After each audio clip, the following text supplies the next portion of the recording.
This is AM Agenda. Thanks for your company this morning. With me, Liberal Senator Scott Ryan and Labor MP Ed Husic. Senator Ryan, the Queensland Government has blocked Peter Garrett from attending a couple of events at high schools this morning to make the case on the Gonski school funding plan. It's all a bit petty, isn't it? The WA government banning Julia Gillard from having a television program with Ben Elton at a school in WA. Surely it's got to be better than this, doesn't it? Look, Kieran, I've seen the Education Union ban government MPs from going to schools to announce things here in Victoria. If what I read about the event in Perth was true and it was partly a Labor fundraiser, I've got no problem at all with the state government saying our schools are not to be used as props. I mean, I can't recall a fundraising activity happening at a public school in the years I've been involved. If Julia Gillard was serious about talking about schools funding and schools reform, she wouldn't be bellowing at the premiers through the media. She'd be writing to them and making appointments to have quiet conversations with them and talking about how to improve our schools.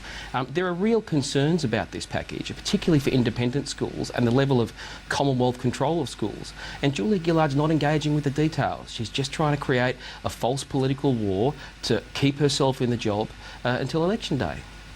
It's not looking promising that the states will sign on, Ed Husic, by this June 30 deadline if they're not even letting the minister go into a public school today in Brisbane. Well, I think it's so much for diversity and free speech, as the Liberals like to claim that they're all for, but when it comes to showing a demonstration of that, it disappears fairly quickly. I think it's outrageous that in terms of what's been reported, stopping Minister Garrett or the Prime Minister, I just think it's, frankly, in terms of the Prime Minister's case, disrespectful, and it just basically shows the hypocrisy. In terms of independent schools, we've had in New South Wales independent schools say that under what's being proposed for our National School Improvement Plan, they'll actually do quite well, thank you very much, and are supportive of it.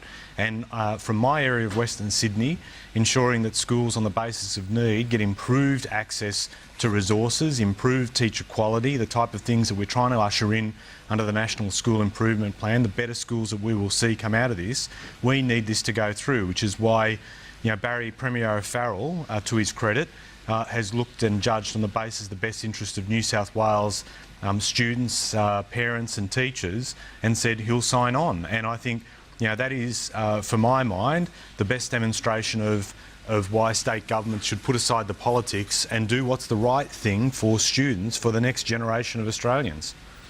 Senator Scott Ryan and Ed Husic, gentlemen, thanks for your time this morning. I appreciate it. Thank you.